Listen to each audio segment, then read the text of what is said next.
네, 우리 지난주를 마지막으로 이제 사도행전 강해가 이제 끝이 났습니다. 우리 사도행전의 결말이 뭐였죠? 네, 복음이었어요. 네, 기승전 복음. 네, 그래서 사도행전의 결말도 복음으로 마치고 다시 한번 복음을 정리하면 좋겠다는 생각이 들었습니다. 그래서 우리 복음서를 좀 이제 다음에 나누면 좋겠다는 생각이 들어서 고민을 하다가 우리 사도행전 앞에 놓여 있는 요한복음을 좀 살펴보려고 합니다. 우리 요한복음을 가지고 좀 이렇게 복음을 정리하고 좀 말씀을 나누려고 합니다. 네, 기대가 되시죠? 네, 우리 사도행전을 이렇게 1년 6개월 동안 이렇게 살펴보면서 참 이 교회를 향한 메시지 아니겠습니까? 그래서 그 말씀을 통해서 저희 교회를 또 하나님께서 빚으시고 세우셨다라는 생각이 드는데, 이 요한복음을 통해서도 우리 교회와 또 우리 교회된 한 사람 한 사람 가운데 하나님께서 정말 놀랍게 일하시고 또 우리를 빚으실 것을 기대가 됩니다. 네. 우리 기대함으로 또 기도함으로 우리 말씀을 받으면 좋겠습니다. 자, 그래서 오늘은 우리 요한복음 이제 1장 1절부터 5절까지의 말씀을 가지고 이제 첫 시간 나누도록 하겠습니다. 요한복음 1장 1절부터 5절까지의 말씀. 네, 우리 다 같이 봉독하겠습니다. 1절부터 5절 시작. 태초에 말씀이 계시니라.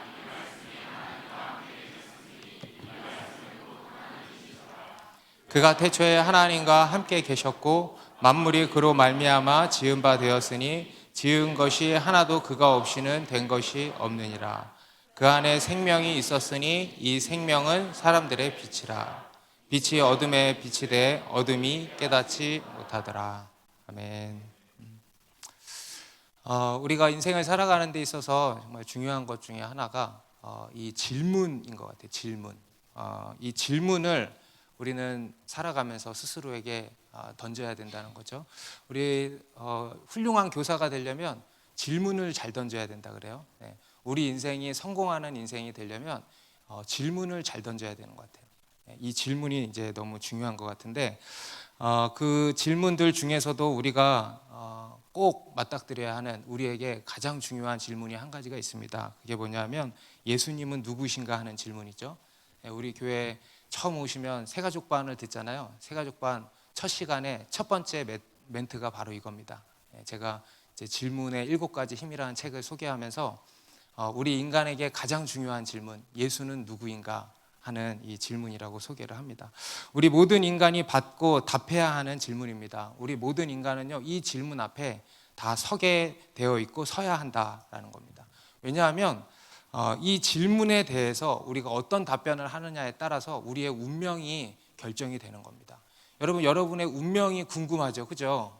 그래서 이것저것 막 찾아가잖아요. 그런데 우리의 운명을 결정하는 것이 뭐냐면 바로 이 예수님은 누구신가 하는 이 질문이라는 겁니다. 그래서 이 질문으로 우리의 운명이 결정되고 또 이 온 세상 만물의 운명이 결정된다는 거예요. 그래서 이 예수님이 곧 천지 만물의 척도가 되신다는 겁니다. 예수님이 곧 하나님이시라는 거예요. 죄로 멸망당할 이 세상에서 우리 인간을 건지신 구원자 하나님이시다. 믿습니까? 그래서 이 질문이 중요한 것이겠죠. 우리 한 무신론자가 헨리 클레이 트럼벨이라고 하는 사람이 있는데 그 사람에게서 성경을 공부해 보라는 권면을 받았다고 합니다. 이 사람은 무신론자예요. 회의주의자라고 합니다. 근데 이 트럼벨이라고 하는 사람이 그에게 성경을 공부해 보라고 권면을 했대요. 그리고 그가 실제로 성경을 공부를 했답니다. 그리고는 이 트럼벨에게 찾아와서 이렇게 이야기를 했대요. 이 책이 말하고 있는 이 그분은 실제로 세상의 구세주이든지 아니면 세상의 구세주가 되어야만 합니다. 이게 그 사람의 결론이었다는 거예요. 이 회의주의자인 한 사람이 아주 회의주의적으로 성경을 공부를 한 거예요. 굉장히 비판적으로 이제 성경을 본 거죠. 그런데 다다른 결론이 뭐냐 하면 이거예요. 이 책이 말하고 있는 그분은 실제로 세상의 구세주이든지 아니면 세상의 구세주가 되어야만 한다 이거예요. 그만큼 이 회의주의자인 입장에서도 이 예수님이라는 인물이 굉장히 중요한 분이라는 것을 보여주고 있는 것이죠. 우리 요한복음 앞에 나오는 이제 소위 공간복음이라고 합니다. 같은 관점에서 이제 쓰여진 복음서다. 그래서 공간복음이라고 우리가 부르는데 마태, 마가 그리고 누가복음이죠. 이 마태, 마가, 누가복음에도 보면은 예수님께서 제자들에게 이런 질문을 던지신 이야기가 나옵니다. 여러분들 잘 아실 겁니다. 우리 공간복음서에서 가장 중요한 본문을 꼽으라면 바로 그 본문이라고 할 수 있겠는데, 예수님이 이제 갈릴리 사역을 마치시고 빌립보 가이사랴로 제자들과 함께 이렇게 가시는 길목에서 제자들에게 이 질문을 던지신 거예요. 사람들이 나를 누구라 하느냐? 이 질문을 던지신 겁니다. 그에 대해서 제자들이 사람들이 예수님에 대해서 세례 요한이라 하는 사람도 있고요, 더러는 엘리야, 더러는 예레미야, 더러는 선지자 중에 하나라고 이야기를 합니다. 이렇게 대답을 하죠. 그랬더니 예수님이 두 번째 질문을 던지신 거예요. 그러면 너희는 나를 누구라 하느냐? 예수님은 누구신가? 이 질문을 제자들에게도 던지신 거죠. 그때 베드로가 이렇게 답을 합니다. 주는 그리스도시요 살아계신 하나님의 아들이시니이다. 아멘입니까? 제가 여러분들께 여쭙겠습니다. 예수님은 누구십니까? 살아계신 하나님의 정답이죠. 정답을 얘기한 겁니다. 그러니까 예수님에 대한 분명한 인식을 이제 베드로와 제자들이 이제 가지고 있었던 것입니다. 주는 그리스도시요 살아계신 하나님의 아들이시니이다. 여러분, 그리스도가 뭡니까? 그리스도. 그리스도 헬라어로 히브리어로는 메시아예요. 그래서 우리 인간을 구원할 메시아를 헬라어로 그리스도라고 하는 겁니다. 그리고 그분은 하나님의 아들이시라는 거예요. 곧 하나님의 아들도 뭡니까? 하나님이시라는 겁니다. 그래서 그리스도, 하나님의 아들, 곧 하나님. 이게 예수님에 대한 정확한 인식입니다. 여러분 그렇게 믿으십니까?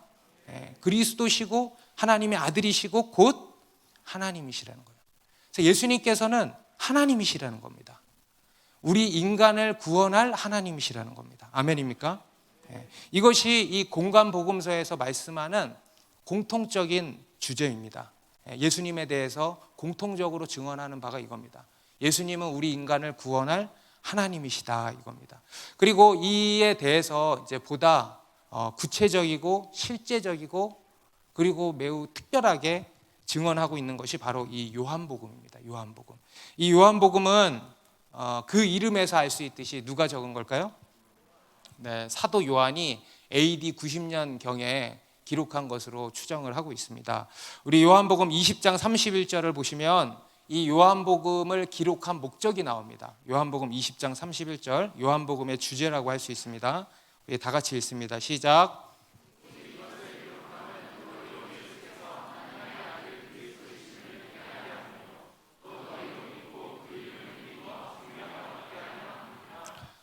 이것을 기록하는 이유가 뭐라 그럽니까? 너희로 예수께서 하나님의 아들 그리스도이심을 믿게 하기 위함이다. 그리고 두 번째로 그것을 믿고 그 이름을 힘입어 생명을 얻게 하기 위함이다. 이게 요한복음을 기록한 목적이고 또 요한복음의 주제라고 할 수 있습니다. 이 요한복음은 앞에 나오는 이 세 개의 복음서와 큰 차이를 보이고 있습니다. 아까 말씀드렸지만 앞에 나오는 마태, 마가, 누가복음은 같은 공통된 관점으로, 물론 각각 다 다릅니다. 다르지만 상당 부분 공통된 관점으로 기록이 됐다라는 거예요. 그래서 공간복음이라 그랬죠. 그런데 이 요한복음은요, 그 관점이 많이 달라요. 그래서 이제 따로 분류를 하고 있는 겁니다. 무언가 굉장히 영적이라고도 할 수 있고요. 그리고 신학적이고, 그리고 본질적이고, 그리고 굉장히 심오합니다. 굉장히 깊이가 있어요. 그래서 그런 심오한 말씀이라고 할 수 있습니다. 이러한 요한복음은요, 그 첫 대목부터 매우 특별하게 시작을 하고 있습니다. 우리 오늘 읽은 본문이죠. 1장 1절 다시 한번 읽겠습니다. 시작. 태초에 말씀이 계시니라. 이 말씀이 하나님과 함께 계셨으니 이 말씀은 곧 하나님이시니라. 처음부터가 매우 특별하죠. 여러분 마태, 마가, 누가복음의 처음을 기억하십니까? 뭐 각각 다르지만 공통된 게 뭐냐면 다 예수님의 탄생부터 시작을 하고 있다는 거예요. 기껏해야 세례 요한부터 시작을 하고 있습니다. 세례 요한부터 이야기가 시작이 되는 거예요. 그리고 또 어떤 것은 예수님의 탄생부터 시작이 되는 거죠. 그런데 이 요한복음의 시작은 차원이 다르죠. 요한복음의 시작은 뭐예요? 태초에서 시작하는 거예요. 태초에서. 태초에서. 여러분 지금 요한복음 1장 1절을 읽으면서 생각나는 구절이 또 있으셨습니까? 뭐가 생각이 납니까? 창세기 1장 1절이 연상이 되죠. 창세기 1장 1절이 뭡니까? 태초에 하나님이 천지를 창조하시니라. 이 창세기 1장과 요한복음 1장은요 서로 평행관계에 있다고 이야기할 수 있습니다. 아마 이 사도 요한이 이 창세기 1장 1절을 염두하고 요한복음 1장 1절을 쓰지 않았겠습니까? 그죠? 그거를 염두하지 않고 그냥 자기로부터 나온 게 아니고 창세기 1장 1절을 염두하고 쓴 겁니다. 어쩌면 요한은요 지금 창세기 1장 1절보다 더 앞선 이야기를 하고 있는 것이죠. 그렇죠? 창세기 1장 1절에도 태초회고 요한복음 지금 1장 1절에도 태초회인데 이 태초회와 이 태초회는 사실 조금 달라요. 창세기 1장 1절에 나오는 태초회는 뭐예요? 시간의 시작입니다. 그래서 하나님이 천지를 창조하신 그때 그 태초회를 얘기하는 거고, 지금 요한복음 1장 1절의 태초회는 뭐예요? 그 이전을 얘기하고 있죠. 이해되십니까? 창세기 1장 1절은 하나님께서 천지를 지으신 그때 그 태초를 얘기하는 거예요. 시간의 시작, 천지 만물의 시작, 그 태초를 얘기하는 거고, 요한복음 1장 1절의 태초에는 그 이전부터 계셨다는 거잖아요. 그 이전을 얘기하는 거예요. 곧 영원전을 말씀하는 겁니다. 영원전.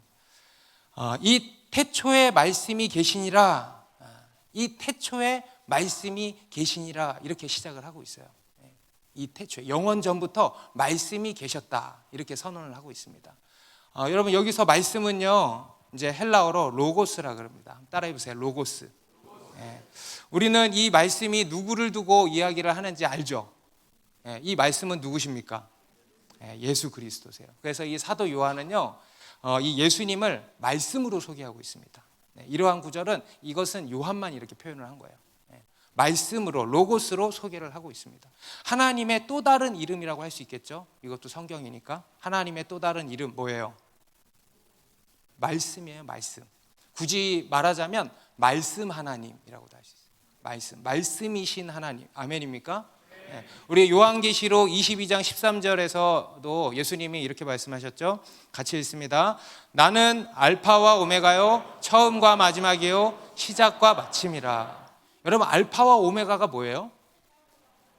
헬라어 알파벳의 첫 글자와 끝 글자예요. 그죠? 처음과 끝, 시작과 끝이라는 의미도 있지만 뭐예요? 알파벳. 말씀이잖아요. 말씀. 그래서 말씀이신 하나님의 의미도 담겨 있는 겁니다.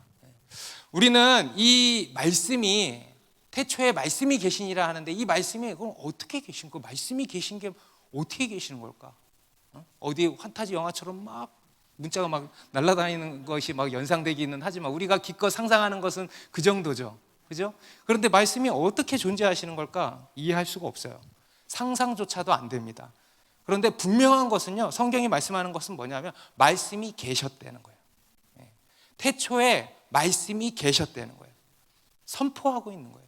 여러분 성경은요 설명하는 게 아닙니다. 선언하고 있는 거예요. 복음은 설명되어지는 게 아니고요, 선언되어지는 것입니다. 우리는 그 선포를 그냥 받는 거예요. 아멘입니까? 태초에 말씀이 계시니라. 아멘입니까? 아멘으로 그냥 받는 거예요. 자, 그러면 태초에 말씀이 계시니라는 것은 어떤 의미를 가지는가? 이것이 의미하는 바가 뭘까? 먼저는요, 이제 아까 이 말씀은 예수 그리스도라 그랬잖아요. 요한이 태초에 말씀이 계시니라 라고 했을 때 의도한 첫 번째 의미는 그걸 것입니다. 예수 그리스도의 선제성이에요. 선제성, 선제, 이미 존재하다라는 거예요. 예수님은 이미 존재하신다라는 거예요. 또는 영원성에 대해서 말씀하고 있는 겁니다. 영존하시는 분이시다라는 거예요. 영존하시는 분이시다. 비록 이 땅에는 2000년 전에 오셨지만, 그죠? 2000년 전에 예수님께서 이 땅에 태어나셨잖아요. 그죠? 그때 오셨잖아요. 그죠?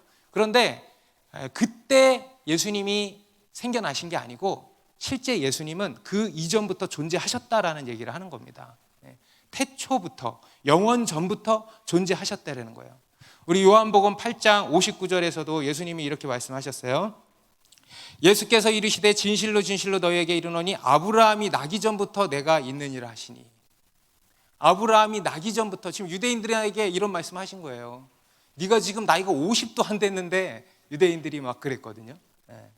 근데 예수님이 그러신 거예요. 한술 더 떠서 아브라함이 나기 전부터 내가 있었다. 무슨 얘기입니까? 이 땅에 오시기 전부터 존재하셨다라는 거예요. 믿습니까? 우리 요한복음 17장 5절도 같이 읽습니다. 시작. 아버지여, 창세 전에 내가 아버지와 함께 가졌던 영화로서 지금도 아버지와 함께 나를 영화롭게 하옵소서. 자, 뭐라 그래요? 아버지여, 창세 전에 내가 아버지와 함께 가졌던 영화로서. 여기서 이거는 예수님이 말씀하시는 거거든요. 예수님께서 창세 전부터 아버지와 함께 계셨다라는 거예요. 그래서 이것을 이제 조금 어려운 말로 예수 그리스도의 영원성, 선제성이라고 하는 겁니다. 그래서 이 태초에 말씀이 계시니라를 통해서 말씀하시는 첫 번째 의미가 그거예요. 예수님의 영원성, 선제성입니다. 곧 예수님도 하나님이시다, 이 얘기를 지금 하는 겁니다. 그리고 이 태초에 말씀이 계시니라는 말씀 안에는요, 매우 깊고 풍부한 의미들이 담겨 있습니다. 그 두 번째 의미가 뭐냐면, 하나님께서는요, 말씀이라고 하는 실체시라는 거예요. 여러분, 우리 하나님은 실체십니다. 실존하시는 하나님이시라는 거예요. 우리 요한복음 1장에는 이 하나님에 대한 중요한 세 가지 동사가 나와요. 그 첫 번째가 뭐냐면 계신다는 뜻이에요. 계신다. 그리고 거하신다. 뒤에 이제 다 살펴보게 될 겁니다. 그리고 나타내신다. 실제로 볼까요? 1절에 보면 계시니라 나오죠. 우리가 방금 읽었죠. 14절에 가서 보면은 거하심에 나옵니까? 거하신다. 그리고 18절에 가면은 나타내셨느니라. 나타내시다라는 이런 동사가 나오죠. 그래서 이 1장에는 하나님에 대한 중요한 세 가지 동사, 계신다, 그리고 거하신다, 그리고 나타내신다. 이 세 가지 동사가 나옵니다. 그 중에 이제 첫 번째가 계신다예요. 계신다. 여러분, 우리 하나님은 계신다는 거예요. 지금 이 1장 1절에서 5절까지만 봐도 이 계신다는 동사가 세 번이나 나오죠. 태초에 말씀이 계시니라. 이 말씀이 하나님과 함께 계셨으니. 2절에도 그가 태초에 하나님과 함께 계셨고. 계신다는 거예요. 하나님이 계신다는 겁니다. 여러분, 믿으십니까? 오늘 혹시 교회 처음 오신 분들 계신다면 믿으시기 바랍니다. 하나님이 계신다는 거예요. 어떻게 계시냐 하면 말씀으로 계신다는 거예요. 다시 말해서 어떤 실체로 계신다는 겁니다. 하나님은요, 막연한 분이 아니시라는 겁니다. 단순히 우리 인간의 이성이나 관념이 아니라는 거예요. 어떤 분명한 실체로 계신다는 겁니다. 믿습니까? 사실 이 로고스라는 단어는요, 그 당시에 이 헬라 문화권에서 매우 익숙한 단어입니다. 요한이 창조해내는 단어가 아니고, 처음 채택한 단어가 아니고, 그 당시에 헬라 문화권에서 아주 익숙한 단어예요. 특히 이 스토아 철학자들이 우주 만물을 이루는 이성적 원리를 로고스라 그랬어요. 우주 만물을 이루는 이성적 원리. 그리고 그들에게 이 원리가 신이었던 거예요. 그래서 이 로고스는요, 그들에게 신을 나타내는 단어였어요. 신을 나타내는 단어. 그리고 그들에게 이 신은 뭐냐면 이성이에요. 궁극적인 이성 또는 우주의 보편적 원리, 이런 정도로 신을 인식했고, 그리고 그것을 로고스라고 했던 겁니다. 굉장히 어떻습니까? 막연하죠. 그죠? 그들에게 신은요, 이성, 이런 관념적인 것이었다는 거예요. 굉장히 막연했어요. 그런데 그에 대해서 지금 요한이 선언하고 있는 거예요.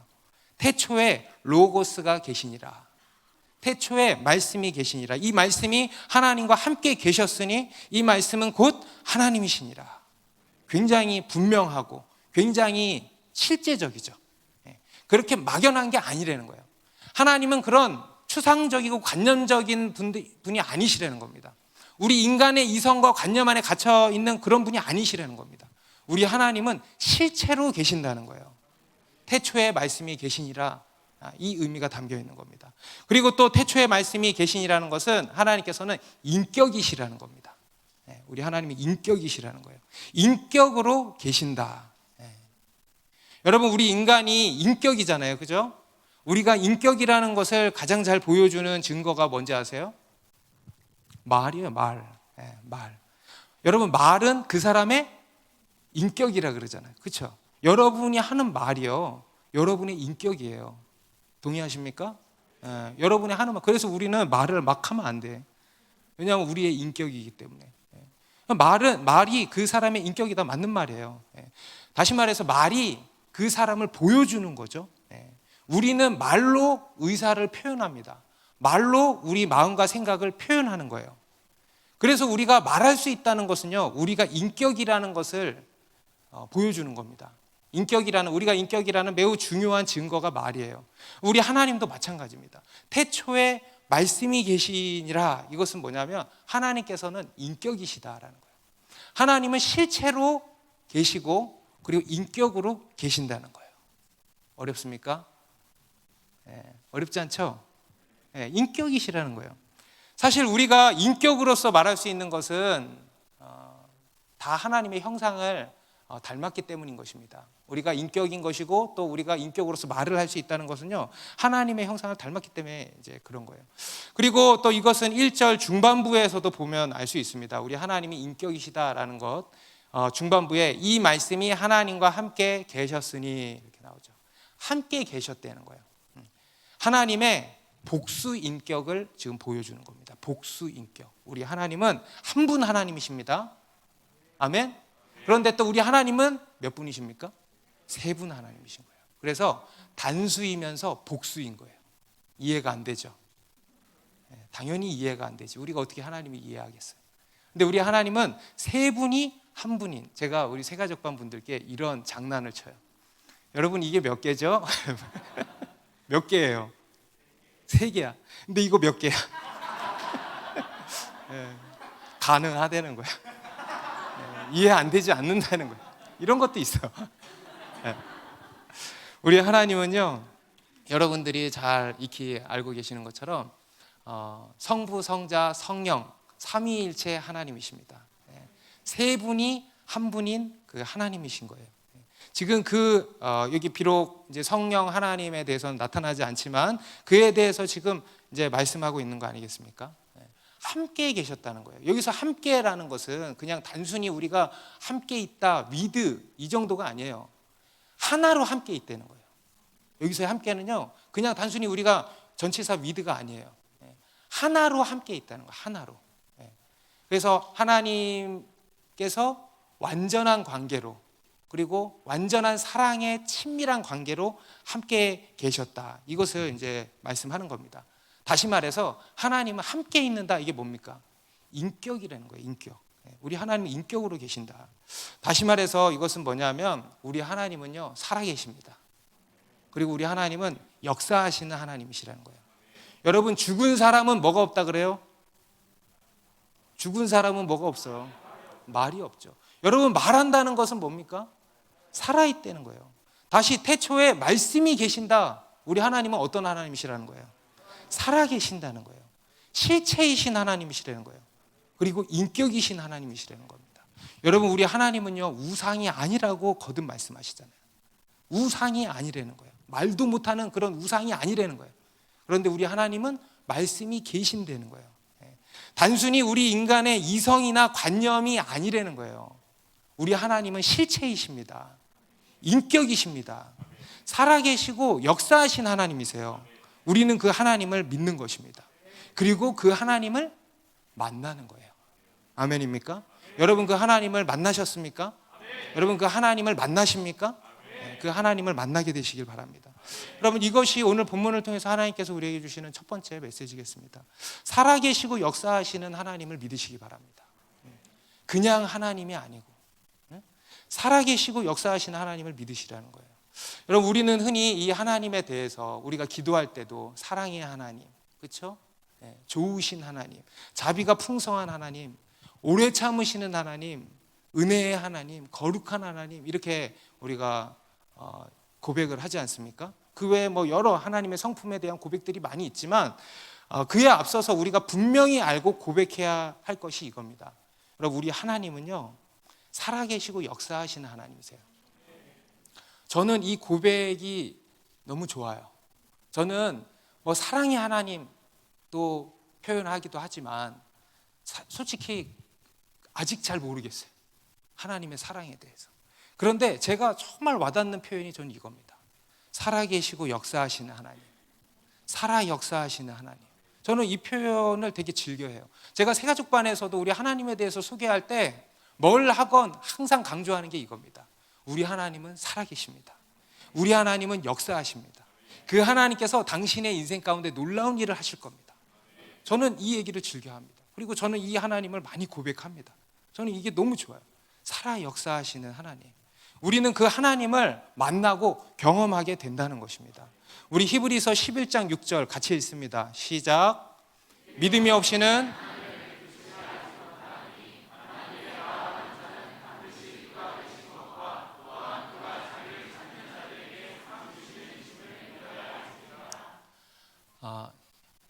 여러분, 우리는 이 말씀을 굉장히 당연하게 받아들이죠. 그죠?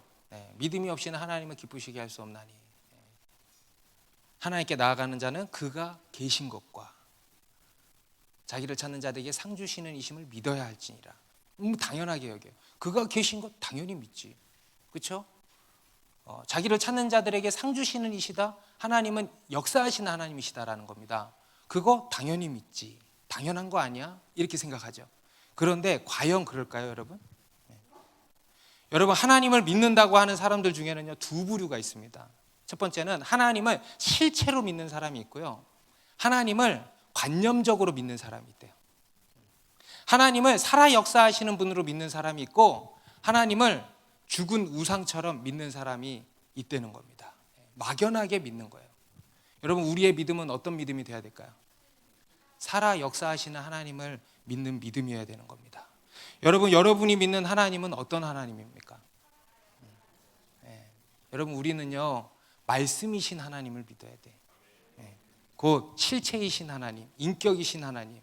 그래서 실제로 나에게 찾아오시고 나와 교제하시고 나의 기도를 들으시고 나에게 말씀하시고 내 삶에 역사하시는, 아멘입니까? 그 하나님을 믿는 거예요.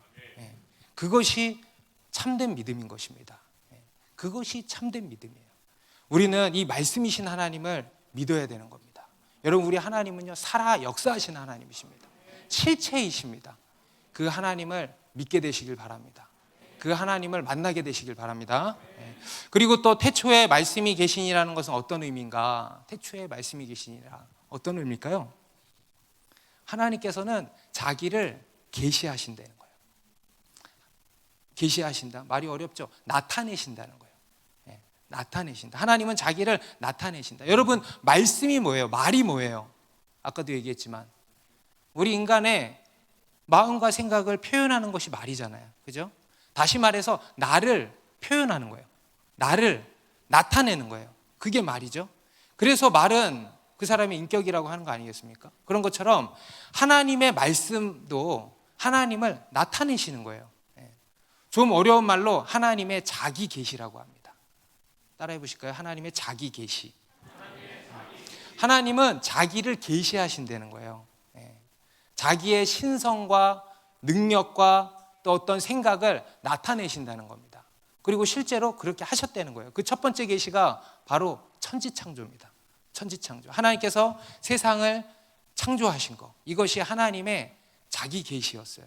하나님께서 세상을 창조하신 데는 여러 이유와 목적이 있었을 겁니다. 그죠? 우리 인간을 위해서도 창조하셨고 뭐 여러 다른 이유와 목적이 있겠지만 첫 번째가 뭐냐면 하나님의 자기 계시라는 거예요.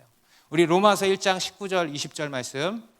이는 하나님을 알만한 것이 그들 속에 보임이라 하나님께서 이를 그들에게 보이셨느니라. 창세로부터 그의 보이지 아니하는 것들 곧 그의 영원하신 능력과 신성이 그가 만드신 만물에 분명히 보여 알려졌나니 그러므로 그들이 핑계하지 못할지니라. 우리 하나님은 계시하시는 하나님이시다, 이겁니다. 하나님께서 이를 그들에게, 여기서 그들은 누굽니까? 우리 모든 인간이죠. 우리 모든 인류에게 보이셨다는 거예요. 자기를 계시하셨다는 거예요. 아니, 언제 계시하셨다는 거예요? 바로 천지 만물, 천지 창조를 통해서 계시하셨다는 거예요. 그래서 이 천지 만물에 하나님의 어떠하심이 나타난다는 거예요. 보십니까, 여러분? 이 천지 만물에서 하나님을 보십니까? 여러분, 예술 작품에 보면은요, 그 작품에는 뭐가 깃들여져 있어요? 그 작가의 혼이 깃들여져 있다 그러잖아요. 그죠? 소울이 깃들여져 있다 그러잖아요. 당연한 거예요. 여러분, 이 천지 만물은요 하나님의 작품입니다. 그래서 이 천지 만물을 보면은요 하나님의 신성과 능력을 볼 수 있는 거예요. 우리가 그것을 인정하지 않을 뿐이죠. 하나님의 신성과 능력을 우리는 보게 된다는 겁니다. 여러분, 이 세상을 가만히 들여다보세요. 대충 보면 안 보여. 근데 가만히 들여다보세요. 가만히 들여다보세요. 그러면 얼마나 신비하고 오묘한지 알 수 있습니다. 원자부터. 우리 여러분 지난 수요일 날 김명현 교수님 왔다 가셨잖아요. 그죠? 제가 기획한 게 아니에요. 제가 이 말씀 설교하기 어려울 것 같아가지고 그분 부르신. 요한복음도 생각했고 교수님도 생각했어요. 그런데 엮은 게 아니에요. 근데 어떻게 하다가 이렇게 맞아떨어졌어요. 그래서 제가 설교 준비하면서 주님 정말 감사합니다. 사람들의 사고를 열어주셔서 감사합니다. 안 오신 분들은 다음 주에 또 오시니까 다음 주에 오시면 좋겠어요. 아무튼 간에 이 세상을 들여다보면은요 진짜 우연일까? 라는 생각이 들 수밖에 없다는 거예요. 정말 여러 가지 이루 말할 수 없이 많아요. 그렇죠? 제가 최근에도 아이를 키우다 보니까 한 가지 참 신기한 걸 발견했어요. 저희 애가 이빨이 빨리 났어요. 근데 참 감사한 게 뭐냐면 그게 진짜 아이가 아니라는 거예요. 저희 애가 양치질하는 거를 지금은 이제 잘하는데 처음에 너무 힘들어하고 막 전쟁이야. 양치질하면 막 뒤집어져.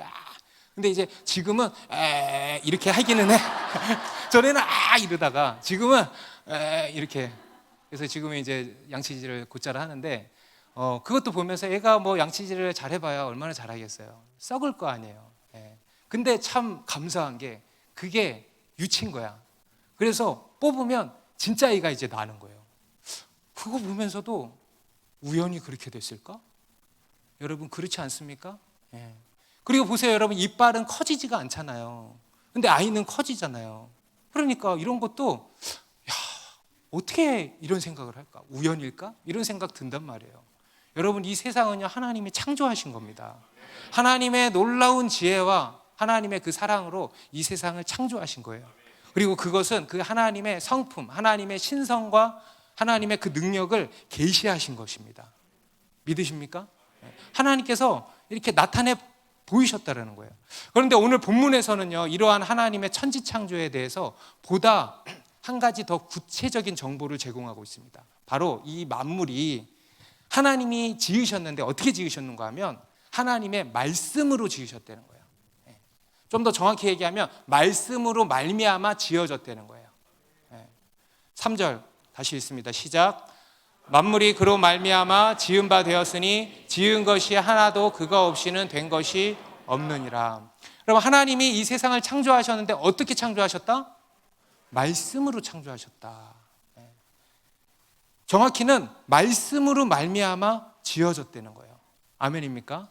우리 구약 성경에서도 이에 대해서 말씀합니다. 우리 시편 33편 6절에 여호와의 말씀으로 하늘이 지음이 되었으며 그 만상을 그의 입기운으로 이루었도다. 우리 잠언서 8장 27절부터 30절은요 기가 막힌 말씀이 나옵니다. 어떤 성경 주석가가요 이렇게 이야기를 했더라고요. 요한복음 1장 1절에 최고의 주석은 잠언 8장 27절에서 30절이다. 이러고 끝내버렸어. 그래서 제가 찾아봤어요. 잠언서 8장 27절에서 30절 다 같이 읽습니다. 시작.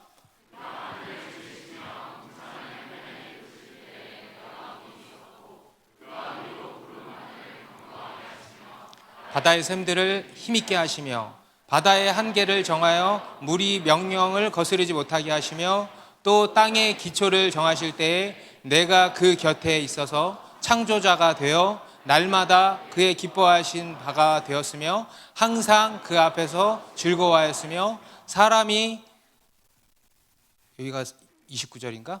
오케이. 예, 좋아요. 우리 마지막 절 다시 보면은 내가 그 곁에 있어서 창조자가 되어 날마다 그의 기뻐하신 바가 되었으며 항상 그 앞에서 즐거워했다.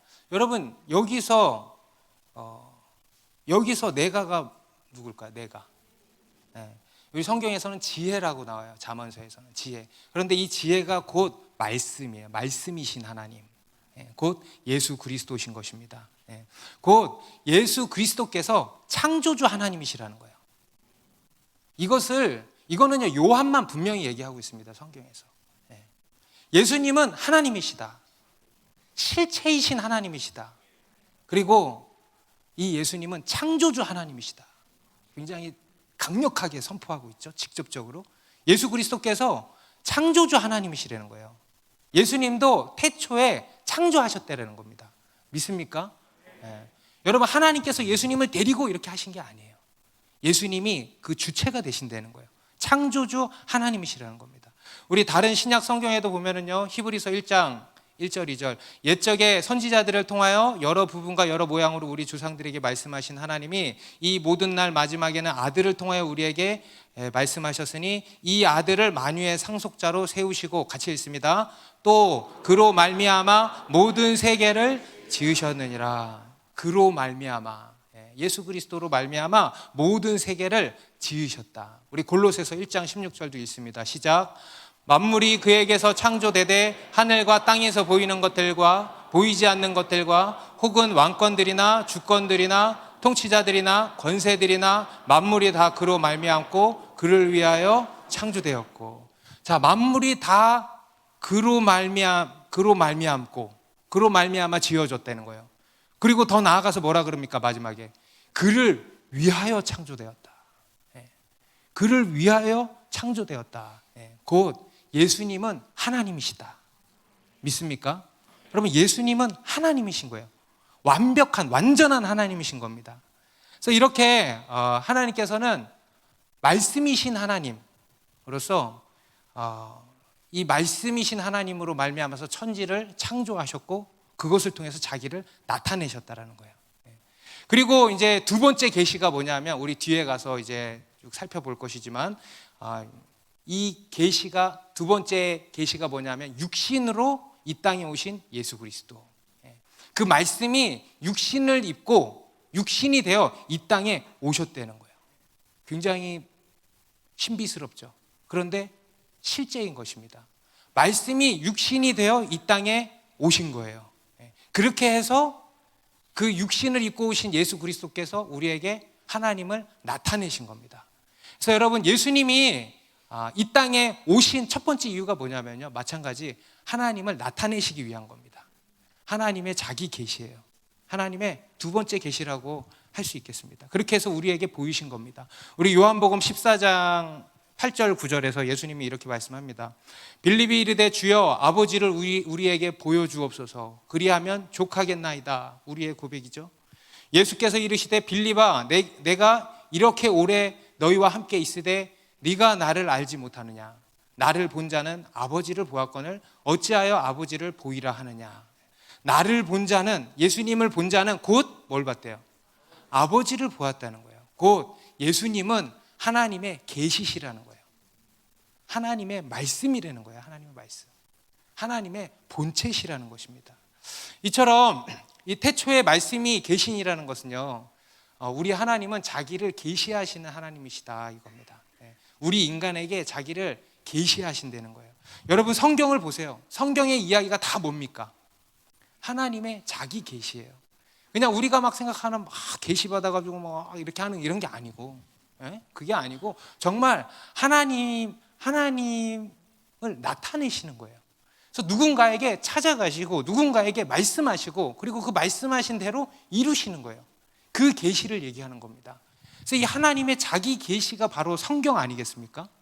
그리고 더 나아가서 그 하나님께서 오늘날 우리에게도 자기를 계시하신다는 거예요.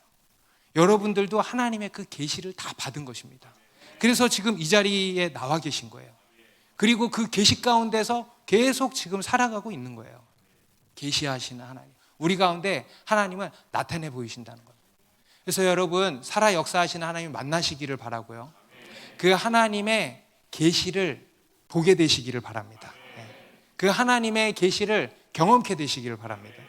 그러면 그렇게 하나님께서 자기를 계시하시는 목적이 뭘까?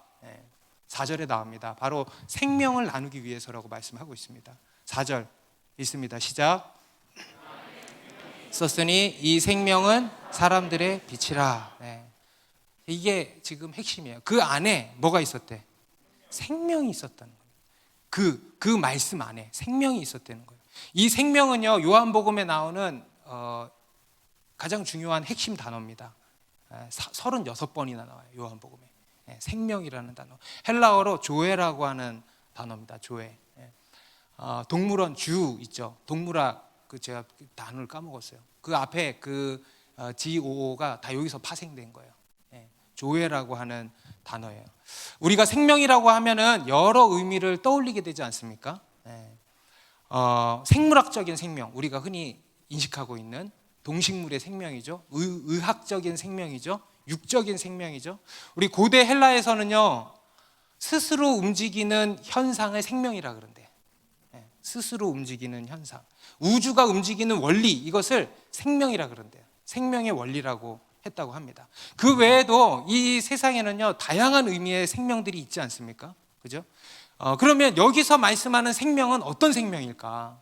지금 이 요한복음에서 요한이 말씀하는 그 하나님의 말씀 안에 담겨 있다라고 하는 이 생명은 어떤 생명인가? 바로 영원한 생명이에요. 영원한 생명. 저는 이것을 참 생명이라 그럽니다. 참 생명. 모든 생명의 근원이 되는 생명이라고도 말할 수 있겠습니다. 모든 생명의 근원이 되는 생명이 있어요. 우리 모든 인간이 궁극적으로 바라는 바일 것입니다. 우리 인간뿐 아니에요. 우리 인간을 비롯한 이 모든 피조 세계가 고대하는 바. 고대하는 바. 바울은 그것을 부활이라 그랬죠. 곧 뭡니까? 생명이에요. 참 생명. 우리에게 반드시 있어야 하는 그 생명이에요. 우리는 그 생명을 이제는 알죠. 그 생명을 이제는 인식하죠. 그런데 세상 사람들은요, 그걸 인식하지 못해요.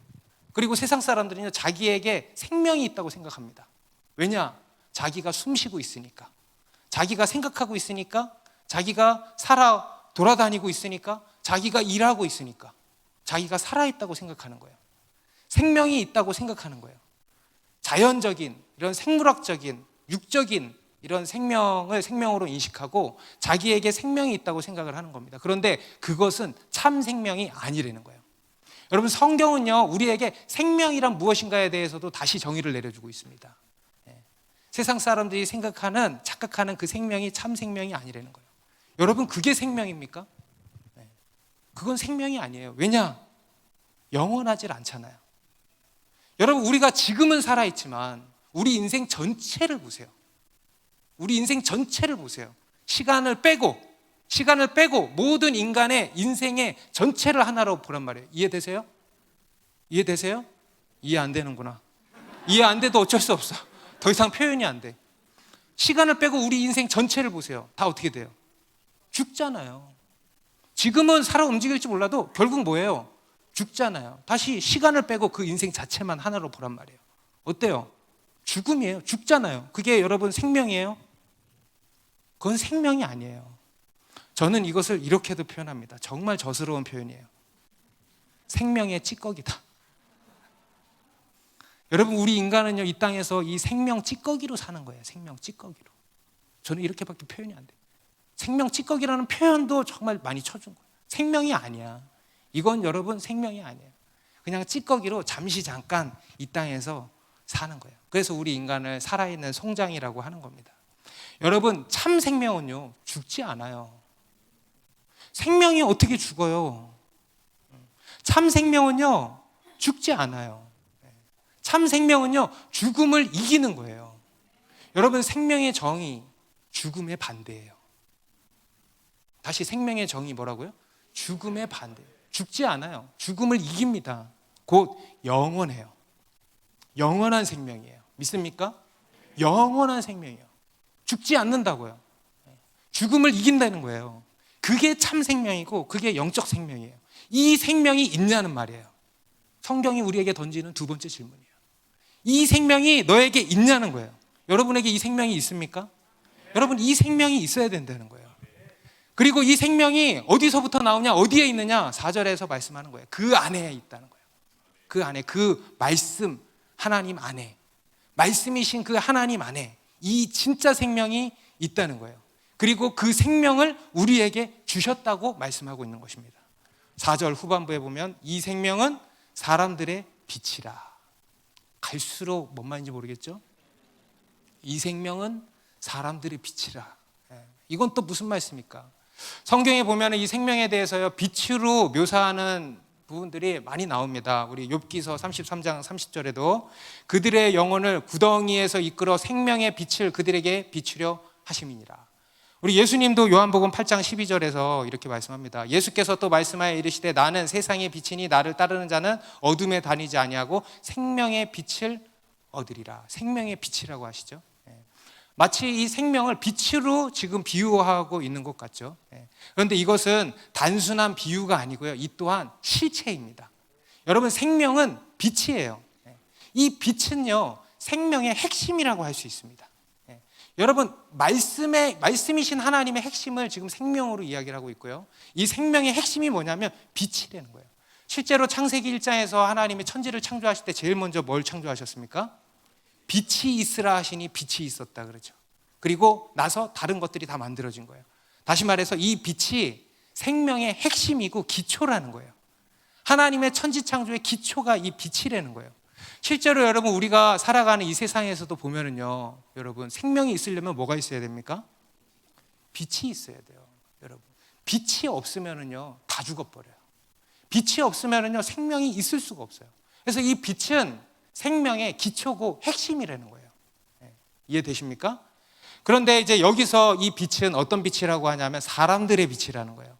사람들의 빛. 사람들의 빛은 또 무슨 말일까? 사람들의 빛, 여러 의미를 우리가 추측해 볼 수 있겠죠. 사람들이 가지고 있는 빛, 사람들의 빛, 이렇게 이야기할 수 있겠고, 또는 사람들을 위한 빛이라는 의미가 될 수도 있겠죠. 그죠? 그런데 사람들이 가지고 있는 빛은 아닐 거예요. 그죠? 문맥상. 이것은 뭐냐면 사람들을 비추는 빛이에요. 곧 사람들을 위한 빛의 의미 아니겠습니까? 실제로 5절에 보면은 빛이 어둠에 비쳤다 그랬잖아요. 생명의 빛이요, 벌써 이 세상에 비추고 있다는 거예요. 오래전부터. 예수님이 이 땅에 오셨을 때 그 이전부터, 우리 최초의 인간이 범죄한 그때부터 이 생명의 빛이 이 세상에 계시되고 있었다는 거예요. 믿습니까? 이 생명의 빛이 비춰지고 있었다는 거예요. 오래전부터 비춰지고 있었고 지금도 우리 인간을 향해서 비추고 있다는 거예요. 이 빛, 다시 말해서 이것은 뭐냐면 생명의 계시예요. 하나님의 이 말씀이 계시잖아요. 그죠? 그런데 그 계시의 핵심이 뭐냐면 생명의 계시예요. 영원한 생명. 영원한 생명. 그것을 통해서 우리에게 이 생명을 주신다라는 겁니다. 이 생명이 있냐라는 거예요, 여러분에게. 없으면 그 생명을 오늘 받으시기 바랍니다. 바로 말씀이 육신되어 이 땅에 오신 예수 그리스도를 믿으시는 거예요. 생명의 빛이 되시는 예수 그리스도를 믿으시는 거예요. 예수님께서는 자신에 대해서 이렇게 증언하셨어요. 내가 곧 길이요 진리요 생명이니. 여기서의 이 생명이 그 영원한 생명이라는 거예요. 여러분, 나에게 생명이 있다고 착각하지 마세요. 사단은요 우리를 그렇게 속였어요. 죽지 않아. 여봐, 살아있잖아. 근데 그것은 진짜 생명이 아니에요. 여러분, 여러분, 그것은 진짜 생명이 아니에요. 여러분, 살아있는 게 아니에요. 여러분, 진짜 생명은요 예수 그리스도의 생명밖에 없습니다. 하나님의 말씀 안에 담겨있는 그 영원한 생명밖에 없는 거예요. 여러분, 그 생명을 받으셨습니까? 그 생명을 받아야 돼. 나는 부활이요 생명이니 나를 믿는 자는 죽어도 살겠고 무릇 살아서 나를 믿는 자는 영원히 죽지 아리니. 이것을 내가 믿느냐? 여러분, 믿습니까? 부활 생명, 죽음을 이긴 생명, 죽음을 이긴 생명, 그게 진짜 생명이죠. 생명 대신 예수 그리스도를 믿으면 영원한 생명이 그에게 있게 된다라는 거예요. 나에게 있게 된다라는 거예요. 이 생명을 믿음으로 받으시기 바랍니다. 예수 그리스도를 믿으세요. 여러분, 우리는요 하나님께 이런저런 불평을 할 때가 얼마나 많습니까? 이거 안 주신다, 저거 안 주신다. 다 그것 때문에 불평하죠. 그죠? 뭐 많이 주셔서 불평하는 사람 손 들어봐요. 도대체 왜 이리 많이 주셨어요? 뭐 없어서. 그런데 여러분, 하나님은 우리에게 영원한 생명을 주셨다는 거예요. 감사하셔야 되는 겁니다. 영원한 생명을 주신 하나님께 감사하십시다. 최고의 큰 선물을 주시는 거예요. 우리의 인간적인 사고와 경험을 초월한 선물을 받아서 우리가 개념이 없는 거예요. 우리의 생각을 초월한 선물을 받은 거예요. 영원한 생명, 여러분 생각이나 해요? 우리 죽은 사고로 상상이나 바램이나 가집니까 우리가? 근데 그거를 주셨다는 거예요. 영원한 생명을 주셨습니다. 여러분, 오늘 본문은요 매우 중요한 진리를 담고 있습니다. 예수님이 하나님이시라는 거예요. 그리고 또 이 안에는 하나님은 어떤 분이신가, 하나님의 본질에 대해서도 말씀하고 있는 굉장히 중요한 본문이에요. 복음의 본질에 대해서 말씀하고 있어요. 뭐냐? 바로 하나님은 말씀이시다라는 거예요. 그리고 하나님은 생명이시다라는 거예요. 그리고 하나님은 빛이시라는 거예요. 우리 하나님은요, 이성과 관념 속에 갇혀 계시는 그런 막연한 분이 아닙니다. 실체이십니다. 살아 역사하시는 그 하나님이세요. 우리 그 하나님을 만나게 되길 바랍니다. 그리고 우리 하나님은요, 생명이세요. 영원한 생명, 죽음을 이기는 그 생명 대신 주님 또한 만나게 되시기를 바랍니다. 오늘 본문 5절에서는 이렇게 말씀하고 있습니다. 빛이 어둠에 비치되 어둠이 깨닫지 못하더라. 여기서의 어둠은요, 어둠이 뭐예요?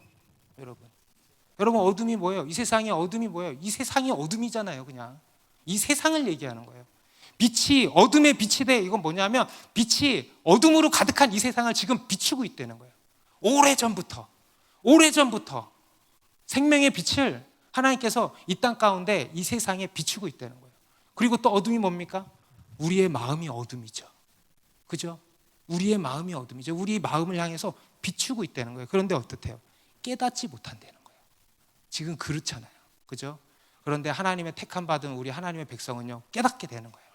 그 빛이 비춰지는 거예요. 깨닫게 되시기를 바랍니다. 여러분, 이 자리에 예수를 내가 아직 안 믿는다, 이 생명이 나에게 없다라는 생각이 드신다면요, 지금 이 시간에 예수 그리스도를 영접하시면 됩니다. 받아들이시면 됩니다. 그 빛 앞에 반응하시면 되는 거예요. 깨달으시기 바랍니다. 그 빛이 내 앞에 와 있다, 나를 비추고 있다는 걸 깨달으시고 내 마음을 여세요. 그러면 생명의 빛이 여러분 가운데 들어갈 것입니다. 그리고 여러분 가운데 영원한 생명을 주시고 그 영원한 생명을 누리게 하실 겁니다. 그리고 여러분들의 남은 여생 가운데 이 생명의 역사가 폭발적으로 일어나게 될 것을 믿습니다. 기도하겠습니다.